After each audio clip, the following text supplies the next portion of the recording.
Eu acho que, tipo, a gente pode encontrar um trabalho pra ela, alguma coisa no geral, onde ela precise ter controle o tempo todo, que isso demonstre, e aí, tipo, na vida inteira dela ela tem esse controle, tipo... Isso eu acho que daí vem mais nos detalhes, né, de como a gente depois constrói esse mundo, que, por exemplo, na casa dela, tudo tem seu lugarzinho, Uhum. sabe? Por exemplo, a amiga dela que vai junto com ela no funeral, depois elas estão em casa, aí ela leva a amiga pra casa e a amiga tira alguma coisa do lugar e ela entra em pânico, Tá. sabe? Ou também, eu não sei se isso seria controladora nesse sentido, mas ela talvez seja uma pessoa, sei lá, ela é política e ela é muito preocupada com a imagem dela.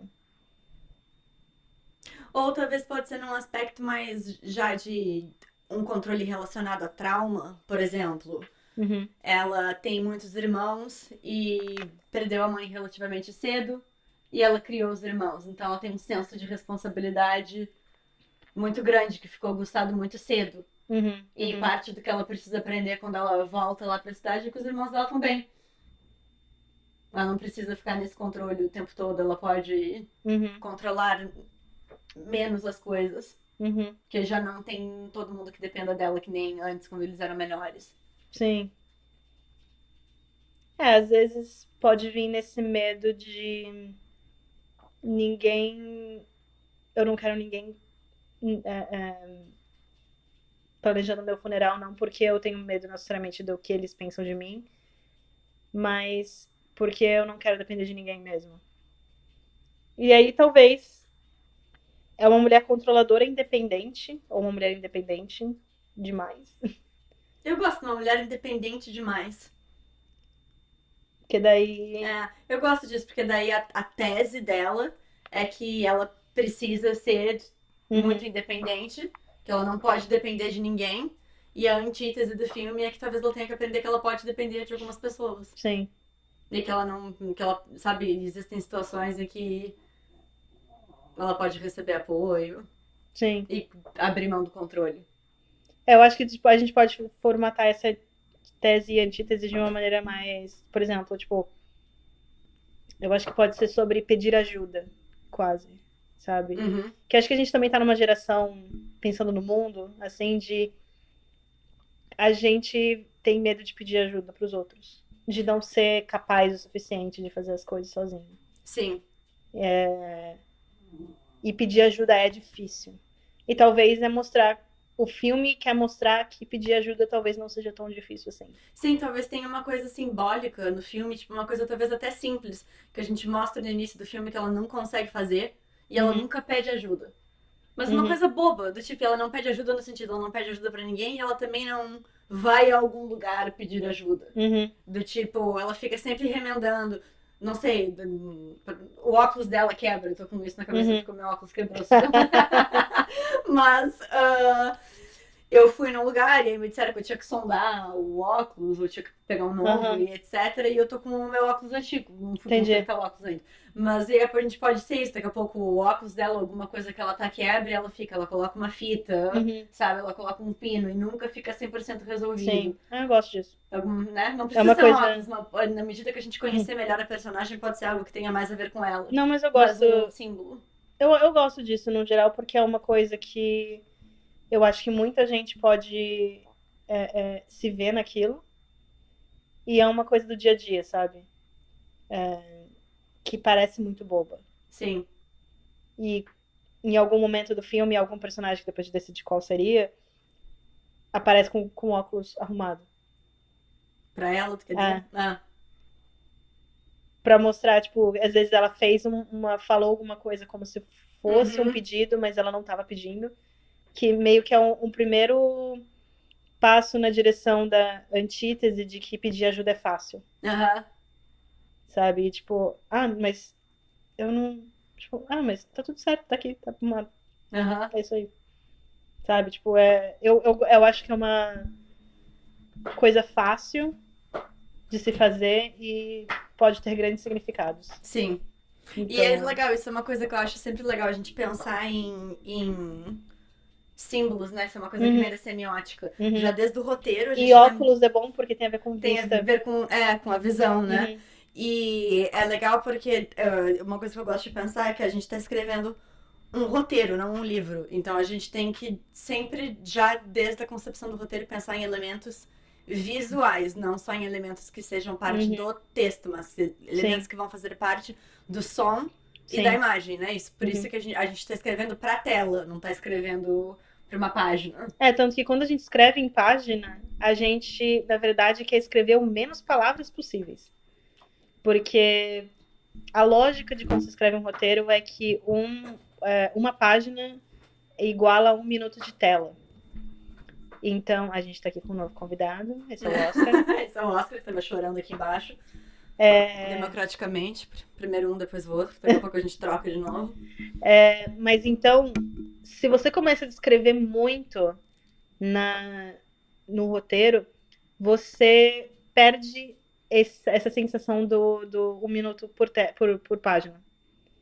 Porque daí você tem muito mais coisa escrita, então provavelmente, na verdade, naquela uma página tem tipo 30 segundos, 25 segundos. Uhum. Porque você tá descrevendo coisa que não vai acontecer. Ou o oposto, você tem tanta descrição que pode ir mais longo por algum motivo. Uma coisa que eu noto, isso partindo da minha experiência como montadora, né? Que eu Uhum. recebo o roteiro e recebo o Sim. material depois. Eu noto que um roteiro efetivo, muitas vezes, é quando cada frase se refere a uma ação. Uhum, Então eu sei que eu faço isso quando tipo, eu vou lendo o roteiro e eu já vou procurando uhum. aquela atitude Sim, na, no material. sim, E aí assim que eu vou fazendo pra começar a fazer a primeira montagem inicial. E aí quando o roteiro às vezes tem muita descrição, é muito cansativo de fazer isso. sim. Porque realmente, às vezes, eu fico lendo e em um parágrafo inteiro é uma ação. Uhum. É, porque tem gente que escreve quase como um livro também, que não é recomendado, gente, por favor, não façam isso. Porque daí eles estão falando o que tá acontecendo na cabeça dos personagens. Exatamente, a regra do roteiro é mostre, não conte. Não só isso, é tipo, se tá acontecendo na cabeça do personagem, como é que isso vai acontecer no filme, Um sabe? exemplo, por exemplo, em vez de escrever o personagem está triste, tu vai escrever alguma coisa, por exemplo, o personagem olha pela janela com um olhar melancólico. Tu tá Ah, mostrando, né, o ator, daí vai fazer o seu papel de atuar uma atuação triste, mas tu tá ali descrevendo qual é a situação em que aquilo está acontecendo para demonstrar tristeza. ou às vezes é alguma ação corporal também de o personagem está desconfortável. Mas o que que é isso? O personagem se ajeita na cadeira, se colocando numa posição afastada da situação. É um pouquinho mais palavras do que desconfortável, mas é um desconfortável diferente de talvez, tipo, personagem olha pro lado e volta pra pessoa. Isso é um desconfortável diferente também. Sim. Então você tem que entender o que que é que aquele personagem tá sentindo naquele momento e como ele se comporta em relação àquele sentimento. Porque o que tá acontecendo na cabeça do personagem, a gente não tá lendo um livro. É ótimo quando a gente tá lendo um livro em primeira pessoa e a gente tá sabendo o que tá acontecendo tudo.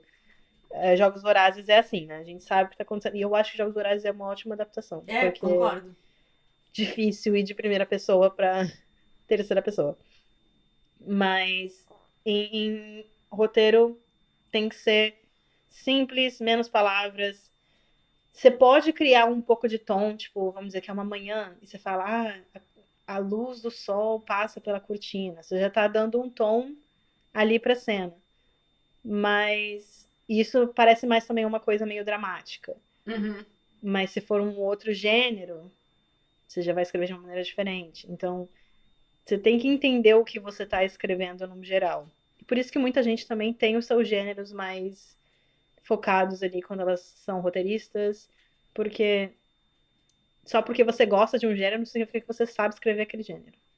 O meu cachorro tá dormindo em pé, não? Oscar, deita pelo menos, quem sabe? Ele não quer. Mas. Não, Agora foi, ele se foi. encontrou. Mas voltando aqui, a gente chegou até onde? Após a morte de um amigo, uma mulher é super. Gente, pera, não consigo. Dicção tá difícil hoje. Take 2. Após a morte de um amigo, uma mulher independente demais resolve. Uma mulher independente demais retorna à sua cidade natal. Para planejar seu funeral.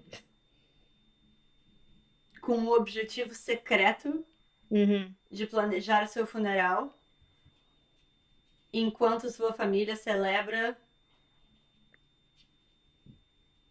o centenário de sua bisavó. Tá muito longo? Tá.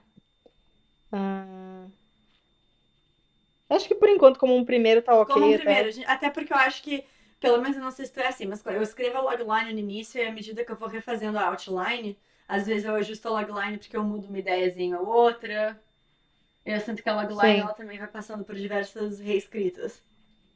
Porque eu acho que, por exemplo, se a gente terminar no funeral, já tá mais ok.